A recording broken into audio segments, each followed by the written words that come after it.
नमस्कार, गुलमोहर किचनमध्ये आपलं स्वागत आहे। आज मी इथे मेथ्यांचे लाडू बनवलेले आहेत। खूप छान होतात, थोडेसे अगदी कडू होतात पण खूप टेस्ट लागते आणि हिवाळ्यात ते खूप पौष्टिक असतात। इथे हे लहान मुलांसाठी बिना मेथ्यांचे लाडू बनवलेले आहेत। खारकेचे लाडू बनवण्यासाठी इथे 1 किलो खारीक ही मी फोडून घेतलेली आहे आणि अर्धा किलो खोबरं हे किसून घेतलेलं आहे। आता सुरुवातीला हे जे खोबरं आहे ते कडक करून घ्यायचं आहे गॅसवर कढईमध्ये। गॅस बारीक ठेवायचा आहे। 2 ते 3 बॅचमध्ये हे भाजून घ्यायचं आहे चांगलं। खोबरं थोडंसं भाजलं की मग लाडूला वास येत नाही आणि लाडू खूप दिवस टिकतात। त्याच्यामुळे सुकं खोबरं हे म्हणजे कुठल्याही गोष्टीमध्ये जर घालायचं असेल तर थोडंसं भाजून घ्यायचं आहे। हाताला खोबरं असं गरम लागलं की काढून घ्यायचं आहे, म्हणजे जास्त गुलाबी होऊ नाही द्यायचं। खोबरं भाजून झालेलं आहे। आता खारीक ही थोडीशी कडक करून घ्यायची आहे, थोडी थोडी घालून।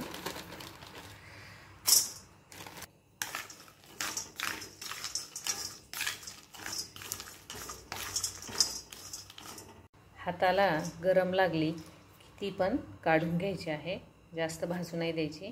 यामध्ये 50 ग्रॅम मी मेथ्या घेतलेल्या आहेत आणि त्या गुलाबी भाजून घ्यायच्या आहेत।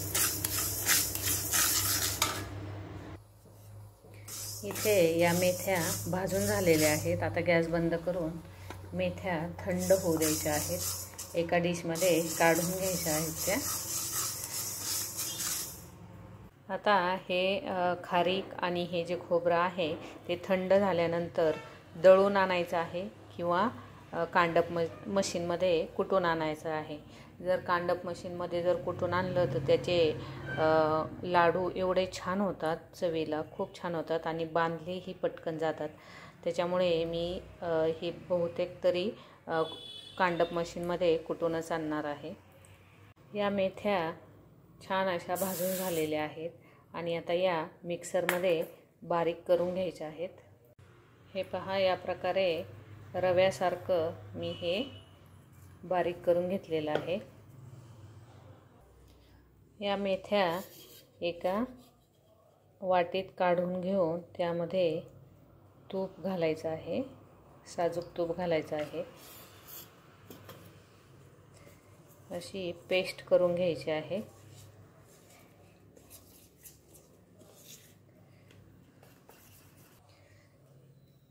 या तुपामध्ये जर भिजत घातल्या तर त्याचा कडवटपणा हा थोडासा कमी होतो, पूर्ण कमी नाही होत पण थोडा तरी कमी होतो। म्हणून ह्या मी 1 दिवस तरी तुपामध्ये भिजत ठेवणार आहे आणि दुसऱ्या दिवशी याचे लाडू बांधणार आहेत।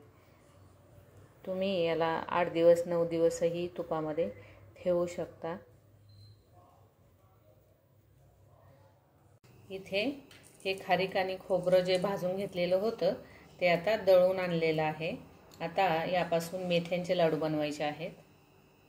हे पूर्ण 1.5 किलो आहे, तर यामधले काही लाडू हे मेथ्यांचे बनवणार आहे आणि काही मेथ्या न घालता बनवणार आहे।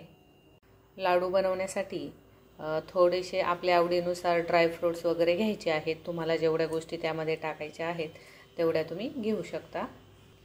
मी इथे थोडेसे बदाम आणि काजू, थोडेसे मखाने घेतलेले आहेत आणि थोड्याशा गोडंब्या घेतलेल्या आहेत। आता हे सर्व तुपामध्ये परतून घ्यायचं आहे किंवा तळून घ्यायचं आहे।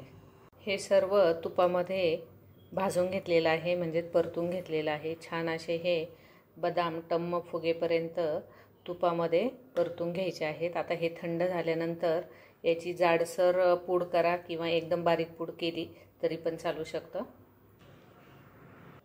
अर्धा किलो गूळ हा चिरून घेतलेला आहे। यामध्ये आता हे मखाने मी करून घेतले आहे मिक्सरमध्ये। हे सर्व आता इथे बारीक करून झालेलं आहे। कढईमध्ये मी 3 चमचे हे तूप टाकलेलं आहे आता हे तूप गरम झालं की त्यामध्ये गूळ घालायचा आहे.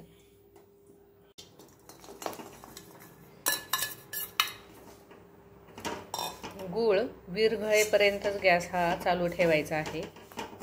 फक्त विरघळवून घ्यायचा आहे, त्याचा जास्त पाक नाही करून घ्यायचा. आणि गॅस हा बारीकच ठेवायचा आहे.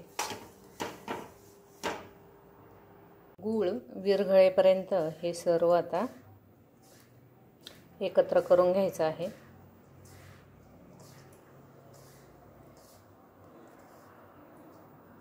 यामध्ये खसखस घालायची आहे.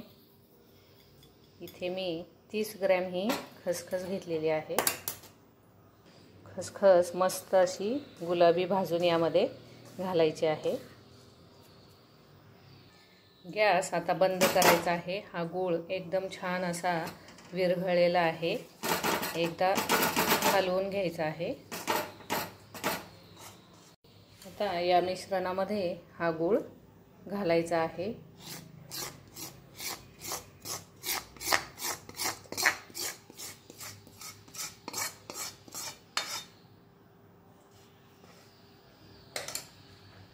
आणि हे आता हलवून घ्यायचं आहे, म्हणजे एकत्र करायचं आहे आणि थंड झाल्यावर हाताने मिक्स करायचं आहे.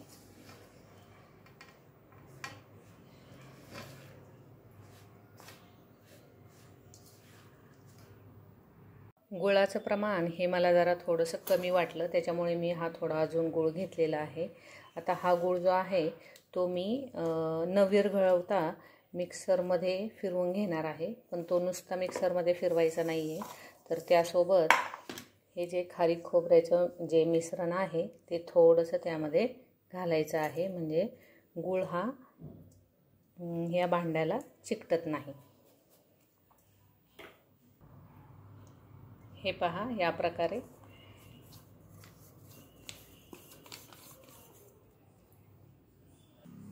सर्व गूळ हा मिक्सरमध्ये बारीक करून घेतलेला आहे. हे पाहू शकता, अजिबात चिकटत नाही, म्हणून त्यामध्ये थोडंसं ते खारीक खोबऱ्याचं मिश्रण घालायचं आहे.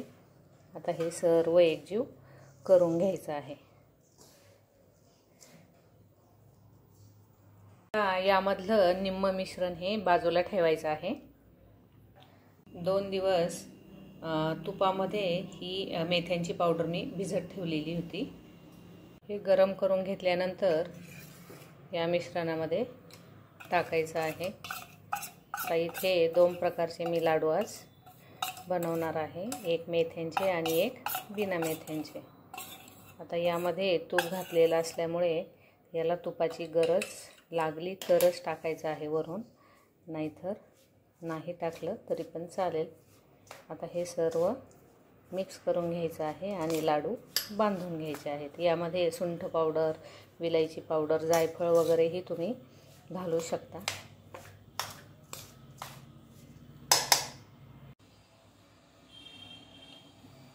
आता लाडू हे बांधून घ्यायचे आहेत.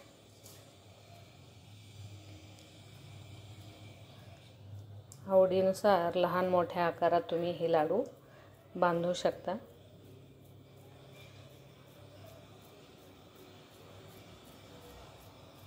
थोडासा लाडू हा असा दाबून असा बांधून घ्यायचा आहे, म्हणजे तो पॅक असा बांधला जातो व्यवस्थित.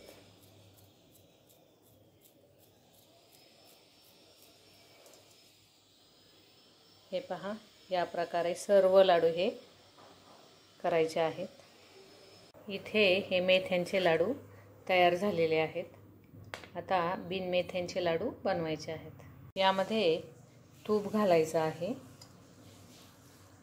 आता लाडू वळता येईल एवढं तूप यामध्ये घालायचं आहे. आता इथे हे मेथ्यांचे लाडू बनवून झालेले आहेत आणि आता हे बिना मेथ्याचे लाडू आहेत. लहान मुलं मेथ्यांचे लाडू खात नाहीत, म्हणून त्यांच्यासाठी हे वेगळे असे बनवावे लागतात. या प्रकारे सर्व लाडू हे बनवून घ्यायचे आहेत. इथे हे मुलांसाठी खास बिना मेथ्यांचे लाडू बनवलेले आहेत, कारण मुलं मेथ्यांचे लाडू खात नाहीत, म्हणून त्यांच्यासाठी खास हे बनवलेले आहेत. हा व्हिडिओ तुम्हाला जर आवडला असेल तर लाईक, शेअर, कमेंट आणि सबस्क्राईब करायला विसरू नका. आणि हिवाळ्यात नक्की मेथ्यांचे लाडू बनवा आणि मुलांसाठी मेथ्या न घालता लाडू हे बनवा. खूप छान होतात आणि खूप पौष्टिक असे असतात. यामध्ये खारकेचं प्रमाण हे जास्त घातलेलं आहे मुद्दाम मी.